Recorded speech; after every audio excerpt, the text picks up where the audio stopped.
welcome back to 3MFAers. I didn't have anything. Fuck, I'm so tired. It's me. It's your favorite fat, bald hobbit, Caleb, with my two friends. Don't shake your head at me. It just immediately brings me back to that story every time and makes me feel bad. Can we tell this story? Go ahead. Oh my God. Absolutely. Yes. You can tell a story. I think that's a great way to start the podcast. No, you have to tell it from your perspective. It's so much funnier when you do it. Okay. Before we get into the story, first off, welcome to 3MFAers podcast. I'm Brandon. I'm here with Josh and Caleb. And I guess come on. All right, real quick, here's the story. So, me, Josh, and Caleb, we all went to ASDS together, the Actors Studio Drama School. And I think it was our first week, maybe our second week. And we're all getting to know each other. You know, it's a pretty vulnerable place. Everybody is a little awkward. Nobody knows what the hell's going on. We're all trying to figure it out. And we're doing something in class where you have to go up and read a quote that you've picked and brought in. And we're just going one by one. And I'm sitting beside Caleb. And it's Caleb's turn. And he goes to get up. And there's a chair in front of him. And I go, hop it. But at the time, I had done zero voice work. So everything I said sounded like Hobbit. And Caleb looks at me bewildered. The rest of the class is looking at me like I am a monster. And I look at Caleb again and I go, Hobbit. Again, because for me, I'm trying to tell him to hop over the chair in front of him because there's nobody sitting in it. I still have no notion of what the hell's happening. And then Caleb finally gets up. And then after I realized, and I felt like such a fucking dick, so I went to talk to you after immediately. But it was one of those miscommunications that I never got to live down. From my perspective, this person who I have literally just met, and I'm like trying to get over this chair, and I just hear Hobbit. And like, it wasn't me. It was like everyone around was like, what the fuck is wrong with you? And then you said it again. And I was like, oh my God, he really wants me to know what he thinks. It was so bad. It was so bad. And like the immediate thought of everybody in the class was like, oh, this guy is the absolute biggest piece of shit in the world. And all it is that thick Toronto accent. That Canadian accent. It was an insane amount of mumbling, and it just was a wonderful I was like, oh, so there's bullies in grad school too. Got it, great. No, but it was obviously very, very very quickly ended up being a non-issue. We worked it out. Oh yeah, well, I think there was a break right after because the teacher at the time. You're like, I think, hey man, just so you know, what did you hear? Immediately ran up to you and I was like, I was trying to tell you to hop over the chair. Hop it. Meanwhile, I'm holding back tears. So I'm like, no, it's okay. That was such an awkward first, orientation was just weird. You go, they kind of dressed up, whatever. It's like you're meeting everybody. I remember meeting the directors for the first time, and there's only 4 of us, right? So it's like a really small group. And, it's like, who would have thought 3 years later, what people we became, kind of like, that first day was always weird. In that moment, I would not have guessed that we would have become friends. So I'm glad that it worked out the way it did. Yes, me too. I was like, oh, fuck this guy forever. It's super hard. Again, had that been what I said, 100%, that's a very fair reaction. Fuck that dude. I think even at the time I was just trying to be a good friend and telling you to hop over the chair in front of you. Just hop over the chair. Yeah, you don't have to. I was in my mind, it was like, around it. You can do it, man. Yeah, you were encouraging me. But then I was like, why did he just demean me publicly? We just met. It's terrible. Anyway, sorry. That's one of my favorite stories. How are you guys doing? Doing great. Doing okay. Now I'm in a much nostalgia for fucking 4 years ago. No, I'm doing all right. Yeah, doing good. Had a reading for a short film the other day written by Mr. Caleb here, and I'm very excited about it. So we're filming that in a few weeks, I think. I'm bummed that I don't get to be there, but I know, fucking pandemic. Canada said no, thank you. No immigrants. USA, America's still in timeout. Yeah, we're still in timeout. I mean, it's numbers are going up here, so we're kind of entering a second wave. It looks like so things are going to start getting shut down. But there's a new news story every day of Americans in Canada getting fined $100,000 for not quarantining. Yeah, I love, I've been to a couple different places in Canada. I visited Toronto and Montreal, and I like it a lot, but it's not worth $100,000. Or also just like quarantine for 2 weeks. You can just chill. Yeah. That's also true. Yeah, Like you plan really on just have to making chill out. like knowing that you have to stay put for 2 weeks when you go on a trip. Yeah. Exactly. Yeah. Exactly. The same thing here in New No-brainer. York. Like technically, there's states that you have to quarantine, but it's so hard to kind of like manage that. It's weird. And now California's on fire, so it's just kind of like it just That it's is hard, that the visuals from that are wild. Absolutely wild. Yeah, they Like look it- like fucking Blade Runner. Like it looks horrible. That's by the way, that's exactly what I imagine Birdsong looking like. Yeah, Right? definitely. So- Definitely. Post-apocalyptic. Yes. Post-apocalyptic. Also, insane that was started by a gender reveal. Gender reveal. Jesus Christ. Oh, Dude, Come on, it's guys. horrible, but like God. the memes coming out of this are fucking fantastic. Oh, Like it's- the meteor that killed the dinosaurs, and it's like the text like it's a boy on it. Like, I fucking love memes. I love the internet. I don't know what I would do in all this shit if I didn't have memes to like take the piss out of everything. And you gotta laugh at it. You You know what gotta I be mean? able to laugh. That's how you 100%. survive. Like I'm same boat. I've been still applying for jobs and things like that. Oh, yeah. It's funny. I applied for a job yesterday for a puppy handler, like a puppy Nice. dog place, Aw. and I was like super excited. I filled out the application, and then I read the reviews, and it's like this place do it for the dogs, but the owner is a psycho. Oh. And she like micromanages, watches the camera. You have to like, it's just one of those things where it's like, Oh, you're a I'm not camera. going to deal with that shit. But like the dogs. And then Ryan and I went to the liquor store last night. We saw had to have been like a couple month old, like French bulldog puppy Aw. in the liquor store looking up at us. And I'm just like, but no, it's good. Brandon, I'm on season 3 of Community. Yes. Kind of watching a little Okay. bit. And How was season 2? it's- Is it not the best? it's been really good. I've chuckled a lot more during season 3, and I think it's because I'm finally getting used to everybody. But I talked to Caleb a little bit before this Yeah. about Dan Hartman, Okay. the Yeah, writer yeah. of it, and because I saw Rick and Morty first, Okay. and like how he kind of takes pitch shots at situations and people and like genres and things like that. I'm now getting better at guessing what they're making fun of for that episode. Like we just watched the Civil War Right. documentary one with Oh Pillow my and god. That blanket is forts, and the idea that you can just completely rip off a style of documentary or filmmaking and like completely apply it to a sitcom, I think is great. And like I mean, to do that for- differently every episode, you know what I mean? that's like, the thing. For you watching it as a director, it's a completely different directorial take every episode with a similar, like with a character through line. You know, Yeah, To do genre episodes is remarkable.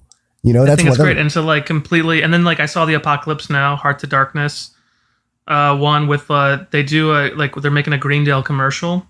Oh And yeah, the Yes. dean goes crazy, and he like even does like the blackface paint, and he even says the horror at the end. It's just, it's incredible. It's great. Donald Glover being like, "Stop saying I'm different," cracks me up every time.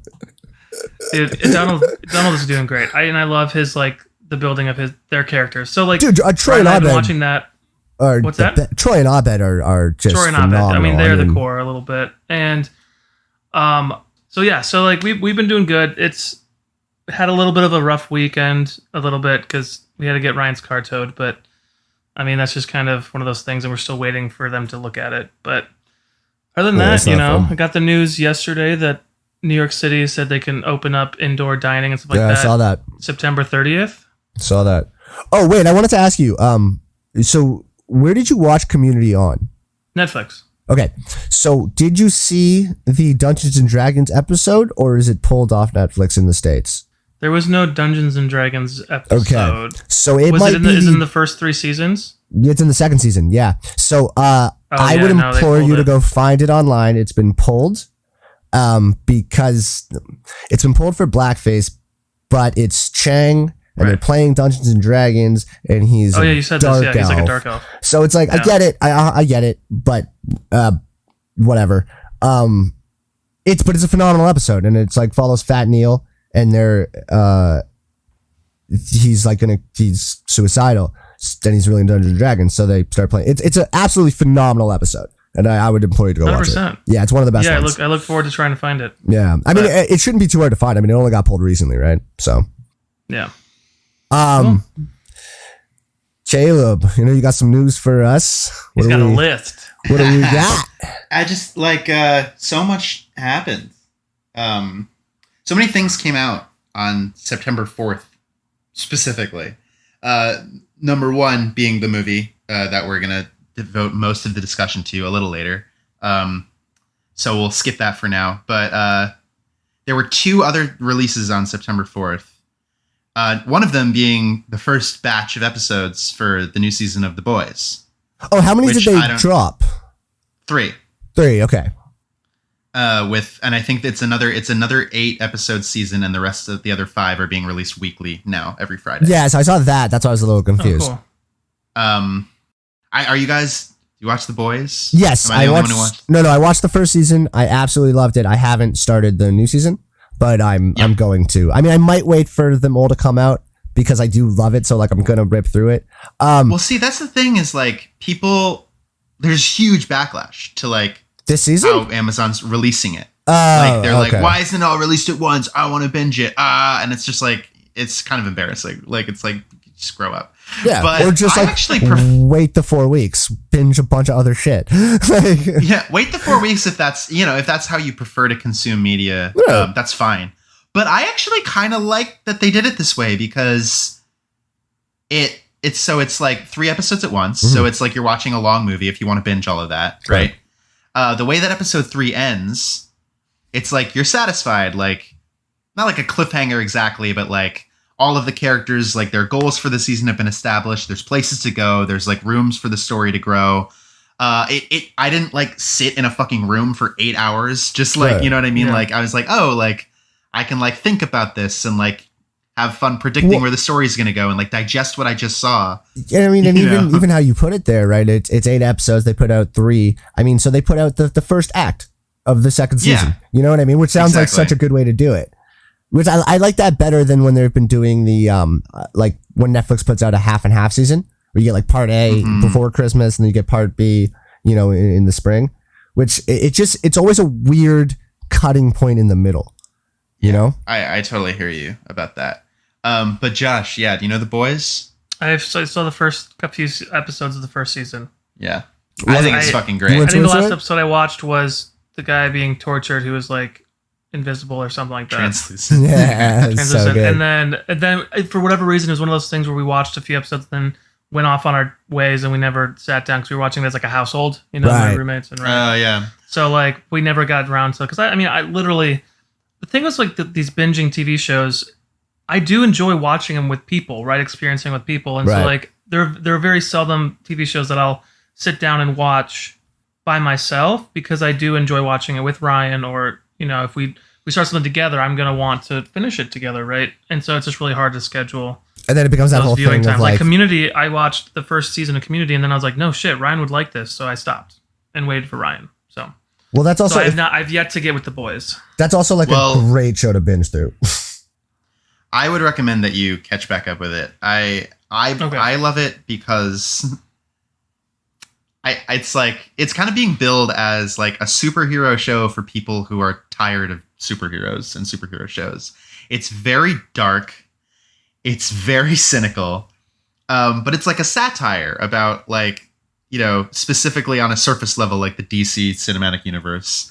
It's essentially if Justice League were assholes. Yeah. But it's a commentary on consumerist culture and the corporatization of and the commodification of personality and identity. And it's, essentially if these superheroes were real, they would be brands celebrities. Yeah. Right. And that's not even a metaphor. That is exactly you know what I mean? It's up front with the show. Yeah. And I think it's really smart and it's very well done. But in addition to just being a good satire, it also is telling its own story that is very compelling. All of the characters are very real. They're likable for the most part, except for the ones you're not supposed to like. But also all of the acting is great. The guy that got to be the Superman character is legitimately one of the best actors it's such an incredible. Yeah, performance. I was actually cannot just believe. I was reading an article about how he didn't want to play the character originally. Yeah, Yeah. I think that would have been a shame. Oh, It's like unreal. Yeah, it's phenomenal, and he's I didn't know, I had never seen him before, or not that I can remember seeing him in anything, but I mean, he's a superstar in that show. Like He was in Homelander is a Banshee, wild character. That's it. Yeah, Homelander. Carl Urban is great. It's a Fucking fucking love Carl man. Urban. He's the fucking man. What's his name? The kid who plays Huey is great. Yeah. Also, Jack Quaid. Yeah, when you first see him, and I didn't know, it was Jack Quaid, I'm like, why do you look so familiar? And I've definitely never seen you in anything. It's like, oh, that's why. You look Okay. exactly like Dennis Quaid. That is why. Or Randy Quaid, whoever it is. Yeah. Now that we're talking about this, I feel like we have mentioned this before on the cast. We've had this conversation before. Yeah. But the new season is great so far. I think it's awesome. It's so fucked up. It's so twisted. And it's hilarious. I would recommend Josh you catching back up. You definitely. It's a really good one. Watch The Boys. Now it's on Amazon Prime, and people are like, it's kind of ironic that Amazon, like fucking Amazon, is making like an anti-consumerism capitalist show. Hey, but whatever. It's it's the show exists, and whoever makes it, I'm glad that it's getting made. So that was one thing. A good thing. Yeah. Sorry, what were you gonna say? Oh, nothing. There was another movie that came out on the 4th. That might be a little bit of a harder sell, but I think it might be my favorite movie of the year so far. It's a documentary called Feels Good Man. I don't know if you guys have seen the trailer. It's about the meme. It's about Pepe the Frog. Okay. And how it started out as this really like innocent, like funny comic cartoon by this independent artist living in, I believe, Oregon or California or Seattle. And how it ended up getting co-opted by the alt-right and used as a propaganda tool in the 2016 U.S. election to elect Donald Trump as the president. And it delves into that whole journey where you meet the artist, you get to know him, and you get to know like all of these like create like independent creators, like independent famous comic writers, the people from BoJack Horseman, like they all like this guy's great. He's a great guy, huge inspiration. And when we saw Nazis use his comic, we were like, what the fuck? Matt, what are you doing? And he was like, no, it's not. I don't know. It's not me. It's just such an interesting conversation because like you don't really own anything anymore, like because of the internet. Like it's so difficult to claim ownership of an idea.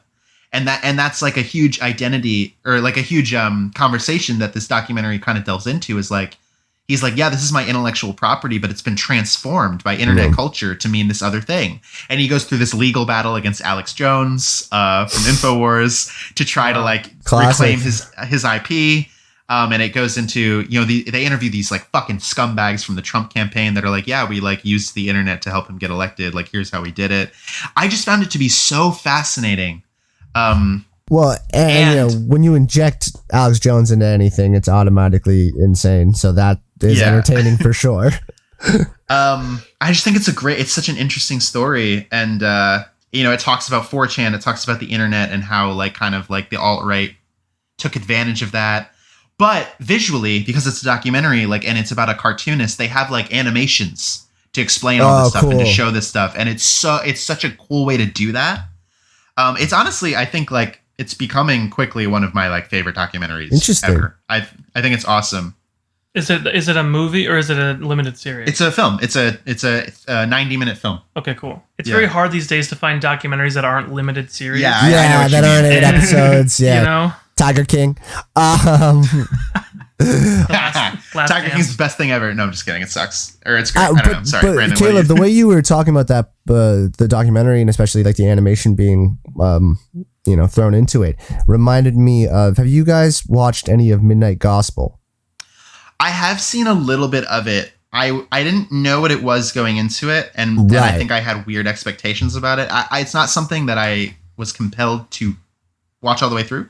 But I think it's a cool idea for sure. Yeah, and that's the thing. So like to Josh, if you haven't seen it, to explain the idea, it's and I might be mistaken, but it is seemingly taken clips or newly recorded podcasts that Duncan Trussell does with guests and then turning them into episodes of cartoons following this character that jumps into different like realities and simulations. Yeah, I think that it's a great idea. It's really interesting. I don't think it was for me. I don't think it was executed all that well, because what happens is you have this like frame narrative that they're trying to set up of like this character who like goes around to different realities or planets to essentially interview people for his space cast. They call it a space cast. Right. But then like, yeah, it is taken from existing conversations from the actual real life podcast that he has. So there's like a disconnect where like things are happening on screen, but don't really have anything to do with the conversation that's being had. And so for me, I didn't like, I'm like, oh, I don't really understand. I don't really connect with it, but it is a cool experiment. And I know that other people like it more than me. Yeah. And I find that it's even for me, like I think I've watched half the episodes and half of them like blew my mind and I found really interesting. And then half of them, I was just like, I'm on my phone and doing whatever, you know? So it's like, it's kind of like any other podcast in the way of, if you're interested in what they're talking about, if that subject is grasped onto you, then you're going to be in for it. And I mean, they're very elegant. A lot of beautiful ideas and notions in it, but yeah, it's just a very, very interesting idea. Yeah. I mean, I think that more people are starting to, not that this is necessarily a new thing, but like Midnight Gospel, this documentary I'm talking about, which again is called Feels Good Man. Where's that at? So I rented it off of the Alamo Drafthouse website. Okay. And I think you can rent it off of like places like Amazon. And I highly recommend you guys watch it. I think it's so good. Genuinely might be my favorite movie of the year so far. Damn. But animation's amazing. Sorry. I know we're taking up a lot of time, but there's just two more things really quickly. So we all watched the Dune trailer, and I just want to make sure we talk about it. Josh, because Brandon and I have both read the book. I think. Have you also seen the David Lynch? Not yet. Okay, I have to tell my list. I gotta watch it. Yeah, we should do that for the cast. Oh yeah, fuck yes. But Josh, so you had no idea about anything Dune, so I want to know what you thought of this trailer. I thought the trailer looked great. I mean, I thought some of the visuals with the ships and the clouds and the costumes were interesting. I'm getting kind of like some sort of space thing with the thing, or like kind of Mad Max, kind of deserty. Like something is, they have to have the air things in the nose. Obviously, you get some magic, you get some whatever going on. I thought it was interesting. I thought it's gonna be what Dark Tower wanted to be in terms of tone and like style. I would say.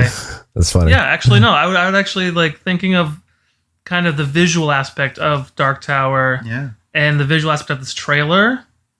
I kind of get like that kind of universe. Dune, obviously, like there's like that whole Tremor monster. I was expecting Kevin Bacon to come out in a so crazy Ford pickup because truck. obviously the sandworms were first. Right. But Josh was like, "Oh, Tremors." Yeah. Like, so it's so funny that was like, he's like, to "Oh, be fair, Tremors is fucking fantastic. I like Tremors just not fine." bad for a but monster It's movie. so fun. My only guess, because I watched it with Caleb, and Caleb never suggests watching trailers. He does, he's always like, I want to see the movie. I don't want to be like influenced. But he's like, no, we should watch this trailer. I was like, oh, interesting. Okay. And so I watched it. And my thing, how a lot of trailers sometimes now, Yeah, give away it's like the back in third the act. day with like Big Night, the trailer was essentially a scene from the movie. Metropolitan 1990, essentially a scene from the movie was the trailer. For like this trailer, I'm always worried that they're going to just put everything in that fucking trailer. So like, what is there to like see? And so my question to you guys is that watching the trailer, is there the ability to like, is there a lot going on that I don't know about that has piqued my interest that, yes. what I'll say about what made this trailer good to me. Jason Momoa. No. Though I do think the casting's a little whatever, but we'll get into that in a second. But what I think the trailer did excellently, visually, I think it looks fantastic. Mm-hmm. I immediately understand the tone that they're going for, which I think is the right tone for this story. This is a very anticipated project. Like from people who love the book, people who have seen the movie and like either like it or don't like it. This is big, and I think they showed everything that they had to reassure people who had doubts about this movie. Like, they had to show the sandworm at the end. I knew that's what they were going to close on, and it looked great. Yeah, it did. We got a glimpse of how combat is going to work when Chalamet is like sparring with Brolin. Yeah, that looked fucking phenomenal. You got Rebecca Ferguson being fucking creepy and weird, and she's a great actress. I did laugh just because Seven has been memed to death when Timothée Chalamet goes, "What's in the box?" It just made me laugh because like you can't have that without thinking of Brad Pitt. Yeah, you know what I mean. But overall, I think that everything was handled really well, and I don't know, Brandon, what about you? Yeah, no, I think that's a really, really perfect way to put it. And even that where you're watching it and you're like, oh, there's that scene from the book. Oh, there's that scene from the book. Like that exact scene with, him with the box is a very prominent scene early on in the book. And just to see it very, very much built confidence going into watching this movie as a fan, just in that you're like, oh, it looks like a 1-to-1 adaptation, like as much as you possibly can. As much as you possibly can. It's like, yeah, we want to be as close to the source material as real as we can. The big thing for me though, and we've talked about this a little bit, I think Timothée Chalamet is perfect for this role. The book is very much framed all based around how he thinks, right? How the kid thinks, how he is able to process things, and then a bunch of other stuff that comes with that. And you could see that in the trailer with what Chalamet's doing. And I think that's one of the things that this whole movie is going to hinge on. Like Ender's Game. Yeah. You remember Ender's Game when it came out? I don't know if you ever read the book before. I didn't see it. So that was a book that it works as well as it does because you get Ender's perspective from everything. And so you're following him as he's thinking. And that's what makes him remarkable, which is a big part of Dune as well. How big is the book? What? The only reason I asked that is like, is it going to be like a 2-part thing, or is it just going to be the one? Well, Dune, the book Dune itself is massive. 2 parts. Also, that's the thing. But Dune, like the first book, is 2 parts. Do you think they're going to put? Well, like, no, they like already have. They have a TV series also greenlit. Do they really? Yeah, and I think also a sequels. I don't remember exactly how they're breaking it down, I don't know what that means for like the movie's going to cover X amount, the show's going to do this, but I know that there is this Dune film and then also a TV show, and they're both being made by Denis Villeneuve, the director. Wow, that's amazing. He's one of my favorite contemporary directors. Like, hasn't missed. Like, since Ensandie, Prisoners, Enemy, Sicario, Arrival. You guys know how much I love Arrival. Yeah. But also, he did the Blade Runner sequel, and it crushed. No. Like, he did the new Blade Runner movie, and I was like, why the fuck are they making a sequel to Blade Runner? But it was amazing. It was awesome. So I have complete faith in him as like an artist, and I'm so excited to see his take on this world. Yeah, and I mean, I think that was the feeling that I got with the trailer. It was not the same feeling as the Batman trailer, because that was like a whole different wild thing, and we've seen that so many times. So it was cool that that what they're doing with the Batman is so different. This was the opposite. This was like, yes, right down the middle in the best way. Nailed it. Reverse Dark Tower. Reverse Dark Tower. Yeah, no, I'm definitely intrigued by it for sure. I won't probably read the book before it comes out, but I'm sure Ryan has a copy of it. He has Ryan already says he has a copy of the 76 version, the first Dune of the Lynch adaptation. Yeah, that movie's. So maybe I like that movie, but it's not. Well, maybe we can time it out as a podcast before. I would love to. The movie. That'd be great. I would love to. But boys, yes. Speaking of book adaptations made into great films, I think we have a discussion we got to get started on pretty soon. Oh yeah, is it about time? I think it's about time. All right, we're going to take a quick pause, and then we are going to go into the live section of our podcast, where we are talking about... I'm Thinking of Ending Things, directed by Charlie Kaufman. Oh, just kidding. What? I'm Thinking of Ending Things. I was going to make a joke on Comforting Caleb. It's not worth it. Oh. Stay alive. Oh, that's it's a dark bit. Dark. No, it's a dark bit. Sorry. I'm into it, though. We're gonna take a break while we clean up Caleb's suicide. There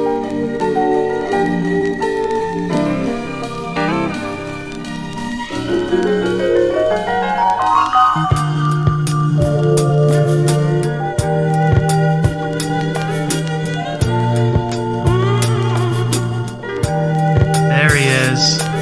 All right, guys, welcome back to our live section of Freedom Affairs podcast. Today we'll be talking I'm Thinking of Ending Things. It's a Netflix movie that just came out last Friday. A week ago. September 4th. Caleb, you want to give us a little lowdown? Written, directed by the man, the myth, the legend, Charlie Kaufman, responsible for Being John Malkovich, Eternal Sunshine, adaptation. He also directed Synecdoche, New York, and Anomalisa, which are incredible films. This is an adaptation of a novel by Ian Reid, Canadian author, and is completely insane. Bananas. I loved it. I want to know what you guys thought, because I've read the book, so I kind of have a baseline understanding of what was going on, but I really want to know your guys' thoughts. I will go. My initial thought was WTF, mate. I've never seen Being John Malkovich. After doing some reading and some research about it, kind of Charlie Kaufman movies, I get it now with the whole, he kind of goes more like dealing with human psyche, male psyche, and things like that. And I get it. I just don't, at some point, I don't understand some of the vehicles that he used or why, but I also never read the book. So I have no kind of base to go off of just the experience itself. I thought it looked great. I thought some of the performances were fantastic. Love the parents. But it was, I kind of had to scratch my head during most of it, actually. And that's me. Okay. Well, I'm very interested to hear your thoughts, just specifically as a director, in how a lot of it was shot, and it just being so loose. Yeah, I mean, loose is an interesting term for it. I would say, what's interesting, if we can just go right into it. First, I want to apologize last week. I totally thought that Tony was Famke. I get the actress who played Jean Grey in X-Men of 2000. Famke Janssen? Yeah, I get her confused with Tony, who played the mom, Toni Collette, who was also in Knives Out. And I want to just apologize that was my bad. But Professor Lupin's in it, so I love that. Yeah, they were both fantastic, and obviously seemingly having a great time. I don't know about you guys, but if you've ever taken a road trip in a snowstorm, there's not a lot to do. I'm from Toronto. It's true. But I feel like coming from Iowa, it's like that 2-hour drive back to college, in December from winter break in January, and having two of the characters for a half hour essentially sit in a car and just talk about however their stream of conscious is, and it was, for me, it was like, oh God, Jesus, get somewhere. But when you're in the dark, especially at night, and you're driving through a snowstorm, you can't see anything. And it kind of does feel like you're in this kind of suspended reality type of thing. You know what I mean? But tonally, and I think Charlie did a fantastic job in that. I'm assuming that I felt exactly what I needed to feel at the exact moments that I needed to feel them throughout the entire movie. You know what I mean? Mm-hmm. Yeah. But some of the shots, whether it be kind of over the shoulder quick or just straight up, especially at that dinner table in the supper scene. I know I'm jumping over the place. When she was alone all of a sudden? Where she was alone all of a sudden between the two windows, the symmetry of it all. Unfucking believably beautiful shot, poignant. Same. That shot very specifically was one for me that jumped out as well. Yeah, having the snow in the back and around the area, having it be set in an old farmhouse where it's 100 years old, and you kind of just with the whole basement, and it's just, I was really kind of uncomfortable a lot of the time, and rightfully so, because reading on it, I read an interview on IndieWire.com. Where the gentleman interviewed Charlie about just all the questions that we had, and a lot of them were my questions, and so it was very clarifying in terms of what the movie was supposed to be, you know. But I don't know I've been talking a lot, so. So Caleb, you picked it. I assume you've seen all of like Kaufman's movies, or a lot of them. Yeah, so it's so interesting and like reassuring to me because he had like a really long career as like a staff writer on like TV and like for stuff before he got to make the things we know of him as he is. Like he was like writing things that weren't very impressive or as cerebral or experimental, and then Spike Jonze found his script for Being John Malkovich, and then they made that, and then amazing. You know, Michel Gondry makes Eternal Sunshine, and he sort of like becomes who he is. And then, you know, Adaptation, another collaboration with Spike Jonze, and then he has also directed 2 of his scripts, Synecdoche, New York, starring the late Philip Seymour Hoffman, and this like stop motion puppet movie called Anomalisa. Which was on my video of the best films of last decade. So yeah, I kind of like familiar with his style.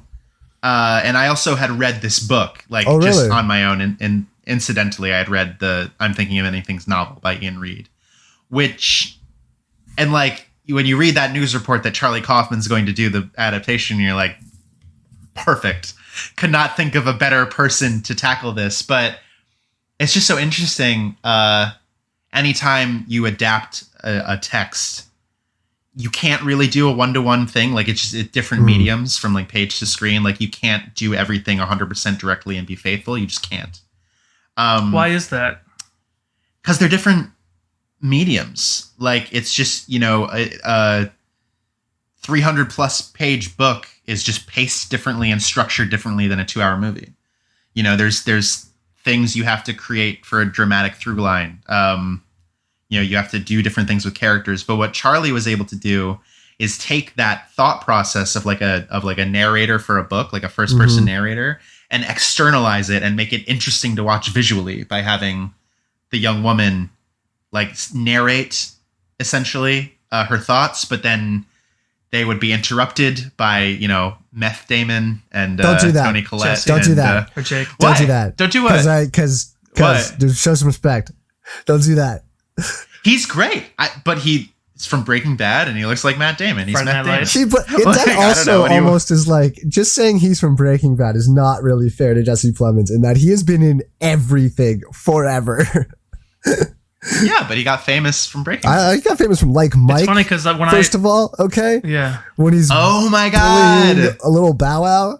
that's what we should. Let's just have this be a like Mike discussion. Actually. Don't open that No. door because I'll go off for an hour because that's the best movie ever made. but I But sorry, my point was I thought that this was a phenomenal adaptation of the source material.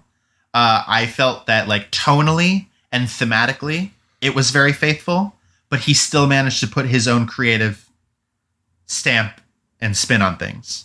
Charlie did. He like made it his own unique way of telling that story, and I think that's very impressive Yeah. to be able to do both of those. Well, things. I'm really interested I agree. to talk about the general ending and the idea of the ending, especially with the fact that you've read the book.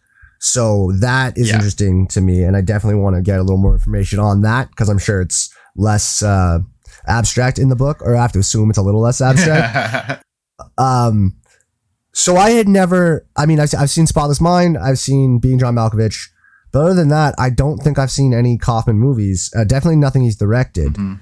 So I didn't know what I was getting into at all. You know, we had talked about it a little bit before. I knew that people's perceptions of it were very split. People either seem to love it or hate it. I was excited to watch it.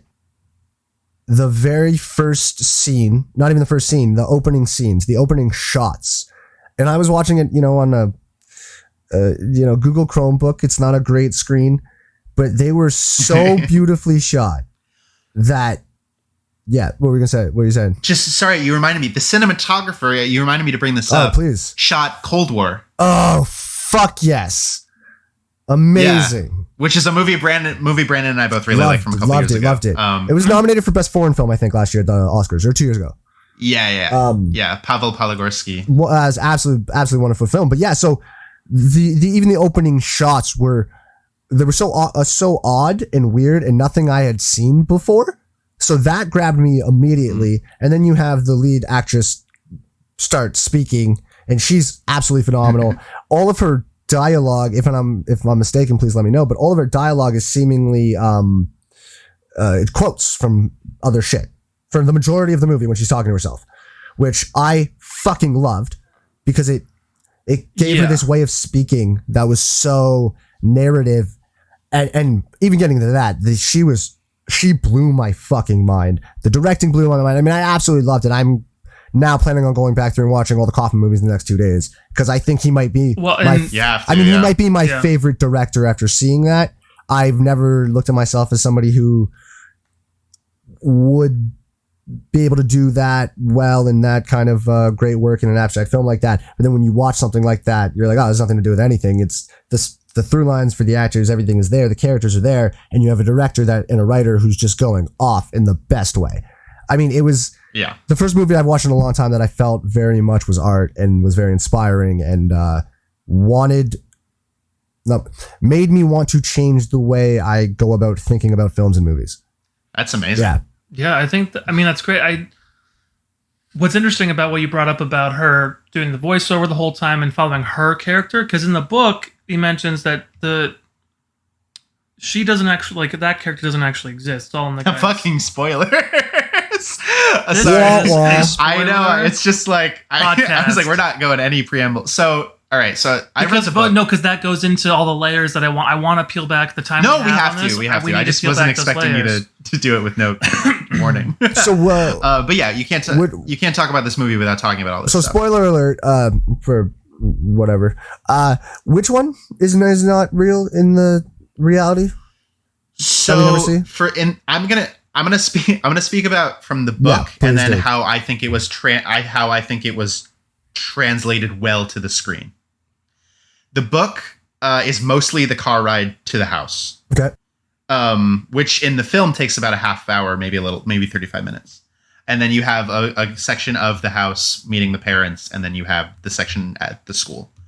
It is made apparent through little interludes between the chapters that an event has happened. Okay. Someone has done something, and it's horrible. And the community, this community or whatever community has like talking about the person who did the thing in a negative way. Right. As you go along, it becomes apparent that things are definitely not as they seem. It's still the young woman who is meeting Jake's family for the first time. She's thinking about breaking up with him for all of the same reasons that are established in the film. Meets the parents. They're also fucking insane. I think that Toni Collette and David Thewlis did excellent jobs portraying them. Absolutely wonderful.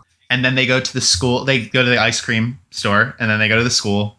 And then Jake disappears into the school, and the young woman chases after him. And it comes out that they are both. The whole scenario was imagined by the older version of Jake, who is the janitor. In the film, I believe the janitor character, and imagining what his life could have been if he had the courage to talk to that woman at the bar all those years ago. It becomes this sort of odd psychedelic horror thing in the novel, where the female character melds back into existence with Jake, and it's implied that as the older janitor, he commits suicide, and that's like the act that the people in the book are referring to as being horrible. That the school janitor, like killed himself in the broom closet. So what I think that the film did well by having one of the first characters we see be that janitor mumbling to himself as he looks at Jessie Buckley. Yeah. And we cut to him throughout the film. I think that it reinforces that like he's just like imagining this whole thing happening, based on memories, based on aspirations, fantasies, how he wanted his life to turn out, how he wishes he could talk to people and be smart and, you know, have a family and an attractive girlfriend. And are we to assume that he's also going through like deep dementia and Alzheimer's as well, like the character the dad was? I mean, I think that's definitely something that is in the text of the film and you can interpret that way. I think that's there. I personally look at it more as just like, if you're at the end of your life and you have all of these regrets, like how does that manifest? Right. Like, Yeah. how do you wish for things? Like, what do you want? How do you go about imagining a life for yourself that you wanted but never got? And I think that if it's like strictly just like not mental illness, but like a condition like dementia, I think that's less interesting if that's the only thing. But I think that's a worry of his. I think he's worried that that's going to happen to him because then he loses these memories and he loses this idea to think. Or is the, you know, dementia the cracks in the armor that allows it to start to spell out? You know, that's kind of also like that could also like be that's kind of how it, especially in the film watching it, when you do start to see the old man more, when he comes back to the truck at the end and starts freaking out, that's how it felt to me, was that it was the cracking, it was the breaking point, and then it, you know, came through. But sorry to just jump a little bit, it's not even jumping, but that scene when you do see him kind of going through everything and the cartoon, the superimposed, you know, animation of the old cartoon of the old commercial was fucking wonderfully well done. I mean, even considering what we were talking about earlier with how much people are using animation in live action and using it to juxtapose things, I didn't see that coming. It was so out of the blue in a movie that was already so wonderfully weird.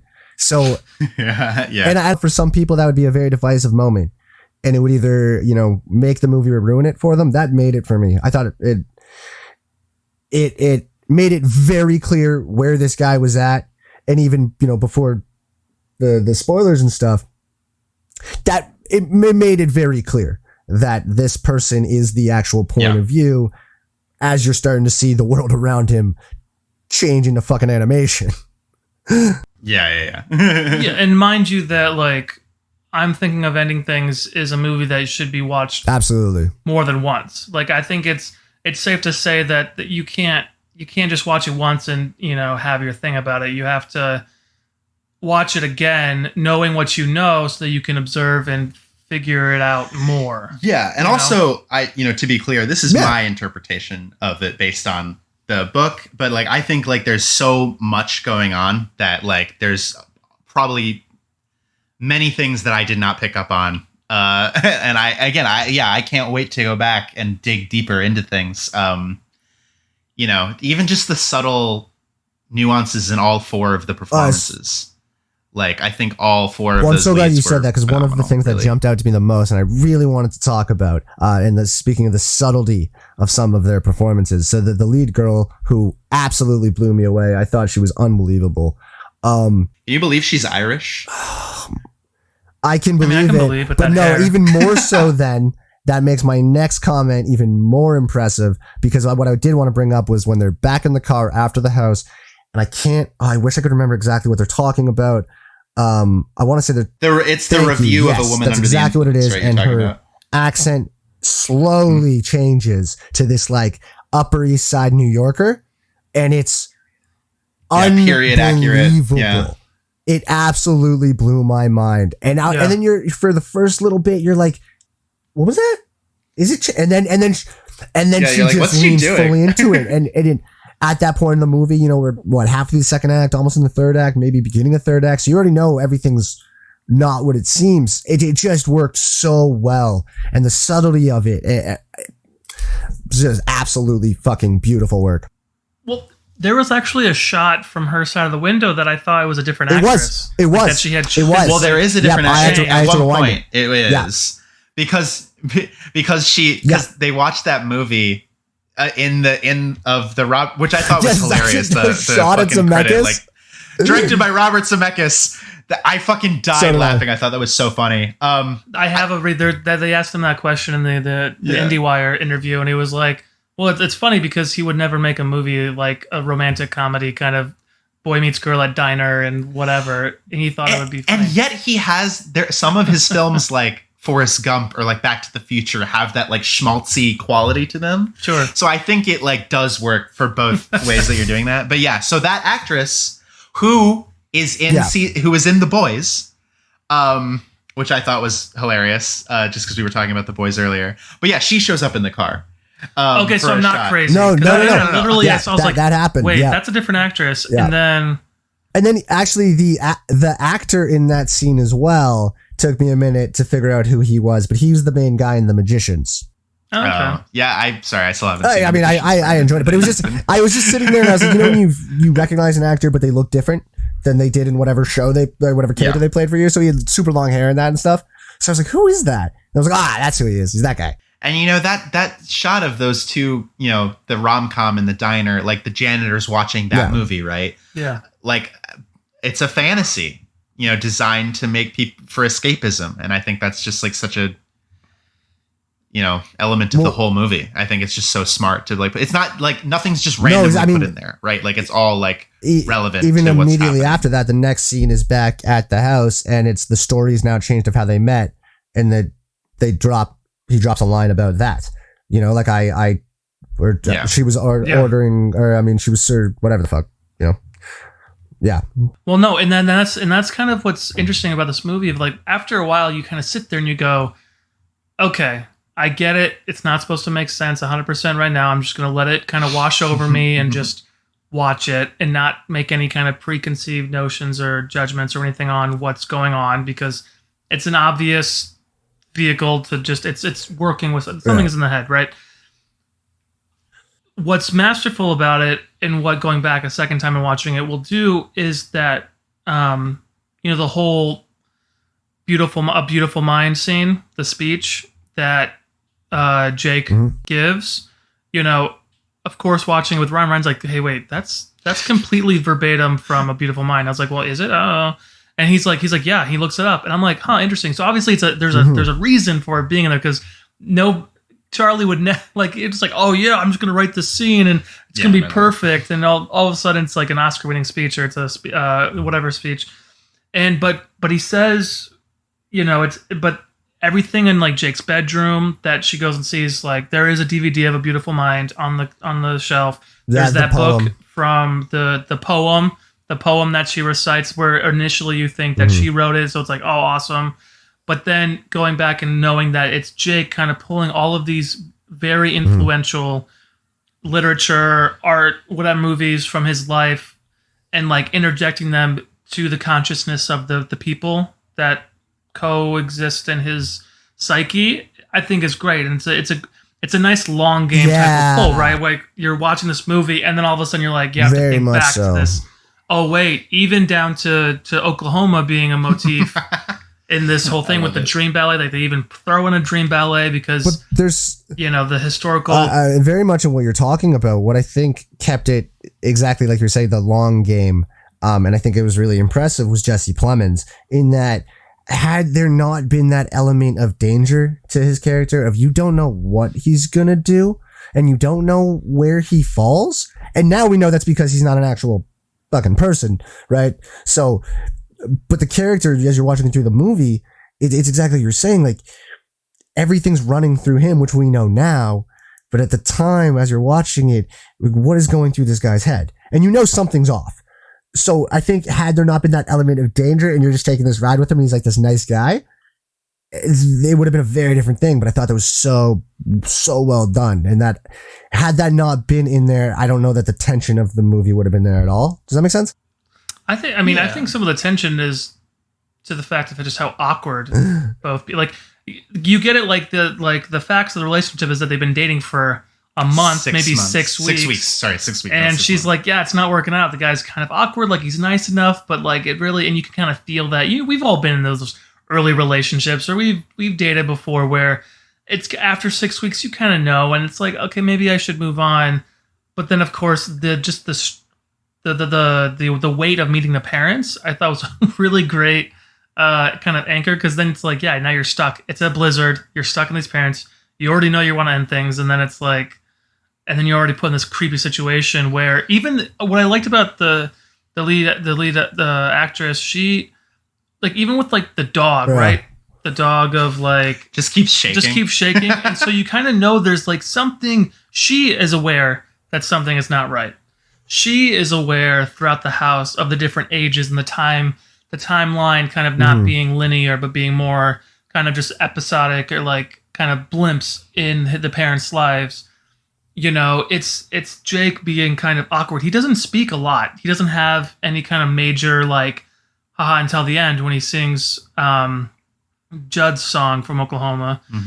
Oh, so good. Also, I wonder if they had a double for him, or if he actually I don't sang. think so. I think I he thought was he singing. sung. I think he was sang actually it. singing. Yeah. That was some pipes. That was one of the things I wanted to say for sure. And Good for you, Meth Damon. Good performance. for you. you just God had to get damn that in there. He's fine. He's not bothered. He's I rich hope and not. famous. But I find it. He's married to Kristen Dunst. But it's interesting because I had to put the subtitles on. Is that true? yeah, well, engaged. Sorry, Who? he's married to Kirsten Dunst. Really? Well, that's Yeah. awesome. Good Good for for her. him. No, see, he's doing fine. Good, Yeah. good for everyone. Yeah. Good for everyone involved. But like I had like to put on that. some of the subtitles because like I couldn't, some of the muffle, you know, it's like a lot of things that were happening in the movie I couldn't really understand, so I had to read it. But yeah, so it's interesting how you make a focal point from the janitor going back through his life, whatever, and then but create like making the woman experiencing real life, like an awkward situation, meeting the parents from a boyfriend you've been dating for a month. I thought was a very great kind of, I would say, anchor, or kind of so you could follow the person, that character through her situation, even stopping in the middle of blizzard. It's obviously surreal. You know what I mean? Like you go. What it was supposed to be Dairy Queen, I read, but they couldn't get the rights to use Dairy Queen, so they made Because tinsel. they have blizzards. Because when they dump them upside down, like it's exactly. very clearly supposed to be Dairy Queen, but the burr, you know. So And- funny that like Dairy Queen is like no, No, like you brands can't. can just be like no, sorry. When it's like sitting here going, "Are you serious? Like this is like a feature fit, like it's okay." like Netflix. This is like a big. And they're like no, sorry. Yeah. But you knew because it was just that in the car and like the snow around it, and same with the school. Everything was isolated in their almost like spotlight. You know what I mean? And for their little segment. So I thought, yeah, I think it was definitely surrealistic. It definitely kind of. Well, I mean, and even Makes- the conversation when they're going up to the school, they're talking about how long the road is, and he starts talking about how everything's colored, right? Everything memory wise is colored. And when you know, because I hadn't yet gotten to the point of thinking about the movie of framing it in the way of everything's this old man's memory, right? I hadn't made that jump yet. But looking at the movie now, as we're talking about it in that framing, it all makes perfect sense. Every conversation in the car, the back and forth, the fact that every conversation focuses around either a deep philosophical point or something that deeply affects that person, and it's a back and forth, you know, just as you would be thinking something out. And even more so in the fact that when she's alone in the car freaking out, she's talking in the exact same way as if there's somebody else in the car. It's just, as we've been talking about it, it's just kind of blowing my mind in the fact that how it was written and how it's all framed. And like, you're 100% right. You know, everything in the movie is like a memory that's been colored, you know, by emotions. And it's just, it's kind of unbelievable, man. Like, it's really, I don't know. I'm really impressed. Yeah, I think that's just like so imaginative and creative and unique. And like the fact that like it's all of those things while pulling from all these other things is so insane to me. Like it's so infused with references to like literature, film, arts, like because of, you know, that's what this man like this has absorbed throughout his life. But that could so easily just be a series of references to things and come off like tacky. Yeah. But but this film has so much personality still, despite it being a collage almost. I think it's so, like, I don't know anyone else who could pull that off. You know what I mean? Like besides Charlie, he's just he's a genius. I mean, that's or is the he a thing. genus? Oh, God. So good. So Yeah. good. Have you ever guys tried playing Trivial Pursuit? It's awful. I hate playing Trivial Pursuit. Fuck that. That genus for I'm sorry, Tony Collette Like, Yeah, she's yeah, one of my favorite yeah. actresses. She was unreal. I know that they're gonna do her bad just like they did her in 2018 for Hereditary. But like, I know that she's not gonna get. Well, I don't know. Actually, no movies have come out this year, so maybe she will get Best Supporting Actress nomination because there's just no competition. Well, Well, I thought I mean, it also this is one of those movies that's either going to get nominated for everything or nothing. Or nothing. Yeah. I feel like it's got a decent amount of attention. I think it'll get screenplay nomination. It should get cinematography. I feel like even like edit. No, I don't even know what editing. Is. I think, dude, I think editing for sure. I mean, I thought some of the cuts and the way that the scenes were edited together were so different. You know what I mean? Like, I think last year Ford versus Ferrari won for editing, which again, awesome. And what did you just say? What did you just say? Said he just didn't. Have you seen it? It was fucking great. it was okay, but sorry, we're not talking about that. We're talking about Anyways, but my point being, right, like that's a very, kind of right down the middle movie, and that one for editing, I don't know how you don't give it to something like this when they're doing such creative, artistic shit, Yeah. I definitely, I feel like it's definitely worth its weight. It's one of those things that kind of sticks with you and warrants itself for multiple viewings and kind of sitting on it and thinking about it. It's not just your typical, watch one and done and be like, yeah, cool, that was great. You can't digest it in one, and I think that's where I think it gets it'll get its accolades, stuff like that. Oh yeah, like I think when the eventual numbers come out from Netflix, for like its first month and stuff, you're gonna have people like watching this over and over again. Yeah. Dethrone Definitely. fucking The Office is the most rewatched thing on Netflix. It's Make it, you know what make it this. the number one show is on Netflix through their rating system, because I guess it's like weekly number ones, right, or how many days you've been number one for. It's Umbrella Academy. When season 2 came out, it hit like. I can't remember if it's number of days or number of weeks, but it took over as the number one show on Netflix. Damn. Yeah, Yeah, people like that show. I loved it. I absolutely loved it. Also, this is totally different, but with The Boys and Umbrella Academy, they both film here, so there's also like a vested interest. Oh, that's cool. Oh, yeah. Yeah, Toronto's Must be every nice. city on film. Yeah, that's So, I mean, there are simultaneously so many things that we could keep talking about, but also I don't know what else I could say because everything is just like, I loved this. This was really smart. yeah. Yeah, I don't really feel like taking time to like explain everything, so I feel like everybody who's just have to watch it. listening Just or go watching watch it, this just go movie, watch please. it.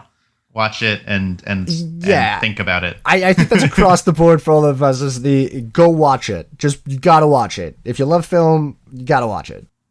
Yeah. I mean, even like he did, Charlie did say that please take the time to watch the credits.